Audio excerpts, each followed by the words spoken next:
All right, guys, big thanks to my buddy Brad for sharing his Islander watch. He went with the yellow dial here you see, and Mark over at Long Island Watch is calling this the Islander ISL-08 for its part number. I'll put a link in the description. Big thanks to Brad for sending this over, even before he sized the bracelet to even wear it. So I know that's he's anxiously awaiting to get this back so he can wear it. Understandably so, it's a really good looking yellow dial. It's, you know, obviously the biggest comparison is going to be to the Seiko SKX A35. I believe that's the part number with the yellow dial one. But this one is so much better looking, I guess, but that's going to be subjective. I know a lot of people might disagree with me, but I mean, you got applied markers, and the yellow on this, I'll try to capture it. I think I captured it on a macro shot and I posted it up on my Instagram. So if you go over to my Instagram, randomrob_YouTube, you should be able to find the macro I did of that. But I will try to zoom in and show you. But it almost has like a very micro metal flake look to it. So it has like a pearlish type look. So very dynamic and different light sources. But case size on this, standard affair with the SKX style case. You're looking at a 42.5 millimeter case, 46 lug to lug. This has the drilled lugs, of course. You have the signed screw down crown there. Still going to be a 200 meter water resist watch. And thickness on this is actually 14 mil as opposed to the stock Seiko SKX at about 13. So, and it looks like the case back is actually thicker, and that's probably because of what movement and holder they used in there. I'm sure it's a Seiko NH36, but it depends on what movement and then the spacing and all that good stuff. But it actually adds thickness to it. So I just now realized it with checking this one out and doing my measurements. 22 millimeter lug width. Bracelet that it comes on tapers down to 18 mil.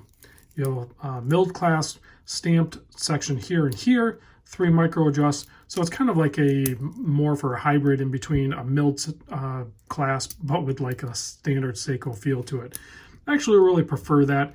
Gives you the robustness of the milled part, but it keeps the thinness and the familiarity with the clasp there that I actually kind of like with Seiko. So you can see there on the case back, it has some laser engraving there, 200 meter sapphire island watch, Islander, and you can see the logo in the center there, and that is the island itself put in there. So pretty well done. Solid end links. I'm assuming this is some sort of strap code-ish type bracelet. If you're interested in that, I could be wrong, but 120 click bezel, ceramic bezel insert, loomed sapphire crystal flat. Pretty much covers everything. Like I said, it's going to hack and hand wind because it is the NH36, so you're going to be able to dial in your time exactly if you're into that sort of thing. And then you're also going to be able to wind it instead of, you know, doing the Seiko shuffle. You can do that too, and it'll kind of do the same thing. But if we zoom in here, we'll try to take a closer look. The attention to detail and the quality control on this is actually really pretty good level, I think, for keeping in mind that it's a $299 watch. And I'm pretty sure I went over to his website, and if you sign up for his email, he'll give you a 5% off. I think that's just for your first order, so I'm not sure if that's going to be across the board or not. But if it's your first order, definitely take advantage of it. But you can kind of see, I don't think I can get close enough to really show you, but, you know, really nice matching yellow chapter ring in this. It's just a great looking watch. So if you're looking for a yellow diver, because there's not a ton of yellow divers out there to choose from, so Marc is like crushing it when it comes to these different colorways that he's putting out. You know, I just had that blue and gray one, aka the Lions one, sold that to my buddy Clayton. So he's enjoying that now. You know, I think we've had the orange one on here. I've had the blue one on here, and now he's doing the turtles. And yes, don't even ask. I know I've already seen he has the aviation style ones out, and I think those are only like $200. So he's filling kind of a void in the market, and, you know, whatever your opinion is on it, like it's a home run as far as I can see. Like he's giving a really good product for a very fair price, and he's doing some materials that we would have modded into anyway. So great watch, great value. So let me pop this on wrist real quick. Peekaboo. I don't know if you could see that or not. I'll do a video on that soon. But this, like I said, Brad sent this in before he even sized it, so it's not sized for my wrist, but you can see on my 7 1/4, if you're used to wearing a Seiko SKX, this is essentially the same watch.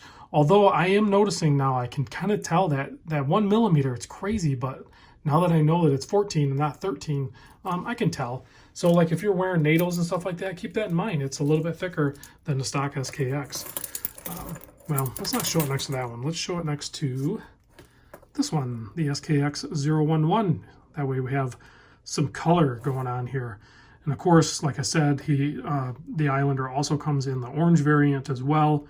So whatever your choice is there, you're going to have plenty of color options.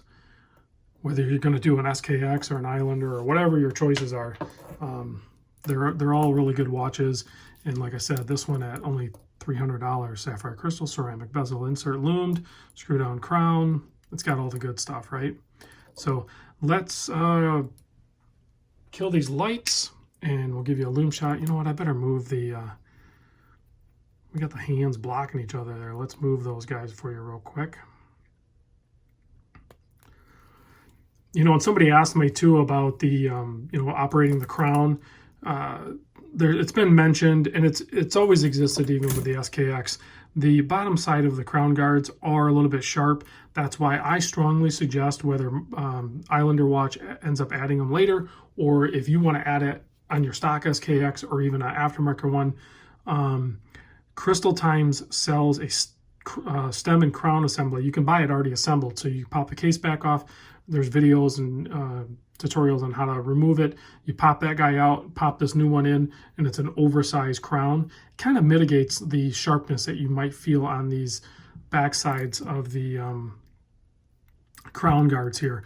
Now you're going to lose, obviously you're going to lose that signed Long Island watch, or Islander, excuse me, signed crown, but crystaltime has some pretty cool options too, fully loomed or yellow or orange, or a bunch of different options. So I'll try to put a link in the description for that if you're interested in checking those out. I highly suggest those. I'm a big fan of that. And I believe it's a triple gasket crown system too. So there's the loom, plenty of it. You can see a little bit of, so like on the applied indices, I would like to see a little heavier application there. I mean, really, hopefully in the future, we'll see steady upgrades or new models. And I would love to see the Islander series jump into like different loom options, maybe a BGW 9 loom. You don't see that ever on a dial on an SKX style watch, or maybe even my favorite, probably the C3X1 or whatever formula that maybe supersedes that and is crazy good. And then I've already told Marc in the past, I'm assuming you guys would be on board with this too. And if you are, hit him up, let him know that Random Rob, you agree with him. I told him do a full loomed dial SKX. I think that would be a killer build. I don't know what it takes to get the full loom dials done, but I want to see it. I bet a ton of you guys want to see it as well. So, all right, guys, thanks for watching, and I'll catch you on the next vid.